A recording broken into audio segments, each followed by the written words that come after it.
आपकी यूनिवर्सिटी के बारे में खबर चल रही है कि इसका नक्शा पास नहीं है।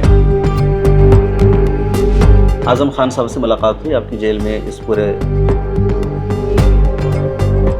उनका कोई गुनाह नहीं है, उन्हें तो ज़बरदस्ती बंद किया गया है जेल में। रामपुर की जनता को और देश भर के लोगों का सवाल है कि अखिलेश यादव खुद क्यों मोहम्मद अली जौहर यूनिवर्सिटी में अभी तक नहीं आए हैं। और इस तरह का डिस्कशन होता है कि अखिलेश यादव साहब आज़म खान को सपोर्ट नहीं कर रहे, मुश्किल वक्त में उनका साथ नहीं दे रहे जिस तरह उनको देना चाहिए।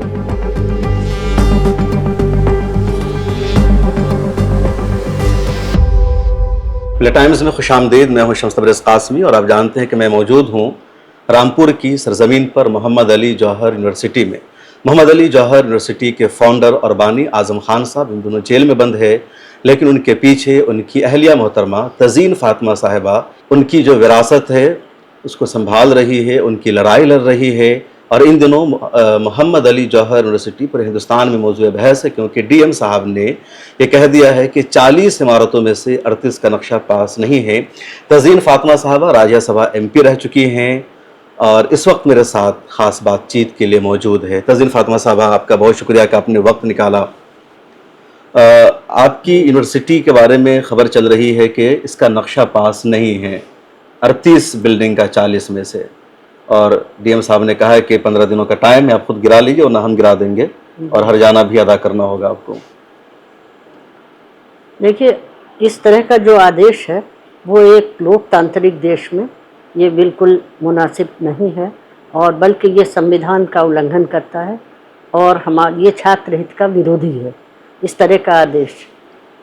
और जो आदेश उन्होंने दिया है RDA की तरफ से दिया गया है जी। और ये यूनिवर्सिटी हमारी सिंगनखेड़ा गांव में स्थित है जी। सिंगनखेड़ा गांव जो था वो RDA के अंडर में 2024 में आया है। इससे पहले 2005 में जब ये इस्टेब्लिश हुआ था तो उस वक्त ये गांव जो था ये RDA के क्षेत्र में नहीं आता था।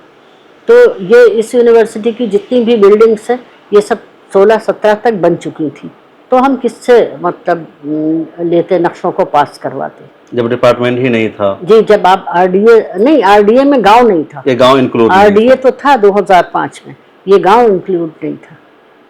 तो अब क्या उम्मीद है, अदालत से कुछ राहत की उम्मीद है?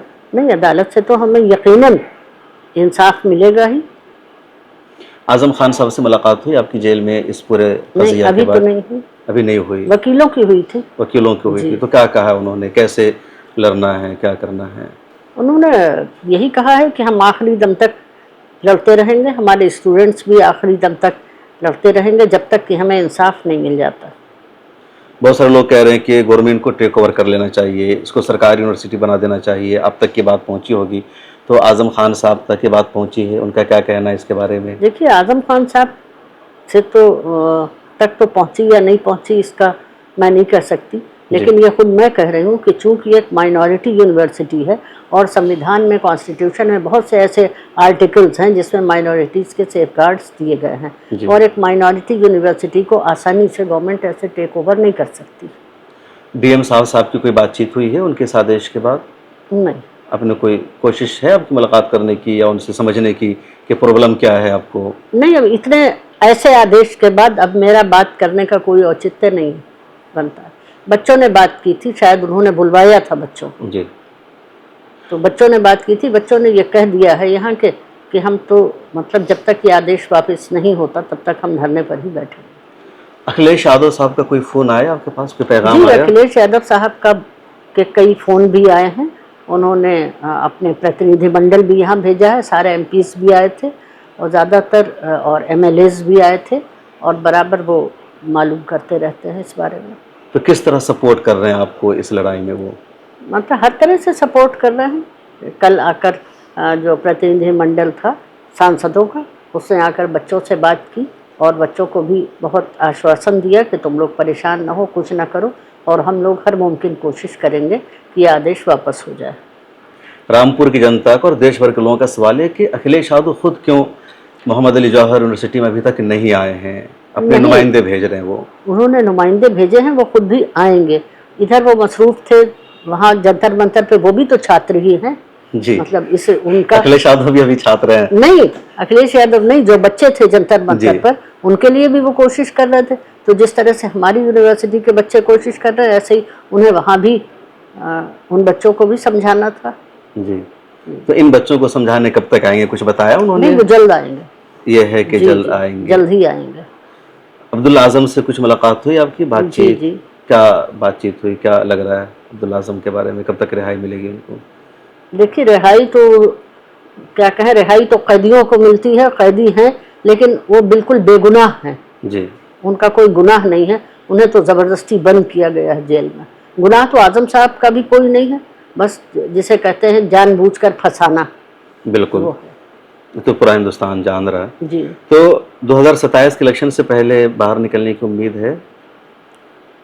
देखिए, उम्मीद तो है। अभी 6 तारीख लगी हुई है हाई कोर्ट में, अगर हमें इंसाफ मिलता है तो यकीनन बाहर आएंगे। बाहर एक ये मतलब एक लगातार इस तरह का डिस्कशन होता है कि अखिलेश यादव साहब आजम खान को सपोर्ट नहीं कर रहे, मुश्किल वक्त में उनका साथ नहीं दे रहे जिस तरह उनको देना चाहिए। नहीं नहीं, सपोर्ट तो उन्होंने किया है, सपोर्ट कर भी रहे हैं।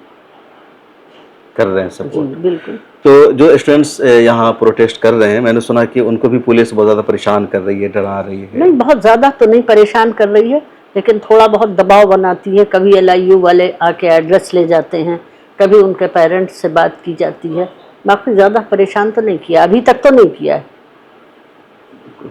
तो हमारे साथ तज़ीन फातिमा साहिबा हैं, राज्यसभा MP रह चुकी हैं और उन्होंने हर एक सवाल का जवाब भी दिया और कहना है कि हमें अदालत पर भरोसा है, कानून पर भरोसा है और ये जो यूनिवर्सिटी है यूं ही जारी रहेगी। बहुत शुक्रिया मैं बातचीत करने के लिए।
अगर आप चाहते हैं कि मीडिया के मैदान में हमारी कोई आवाज़ बने, मिल्लत टाइम्स मजबूत हो और इसी तरह आज़ादी के साथ ये इदारा काम करता रहे, तो आपको इसकी मंथली मेंबरशिप और सब्सक्रिप्शन लेनी होगी। ज़्यादा नहीं, महीने में 99 या 299 की भी आप मेंबरशिप लेंगे, ये इदारा मजबूत बनेगा, आपकी आवाज़ को इसी तरह मिल्लत टाइम्स उठाता रहेगा।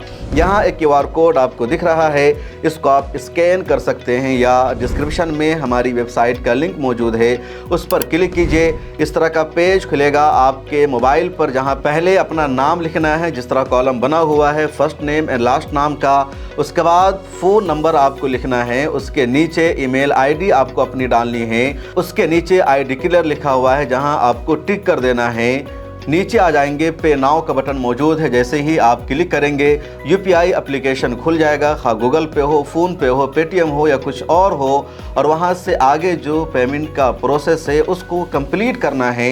इस तरह आप मिल्लत टाइम्स के मेंबर और सब्सक्राइबर बन जाएंगे।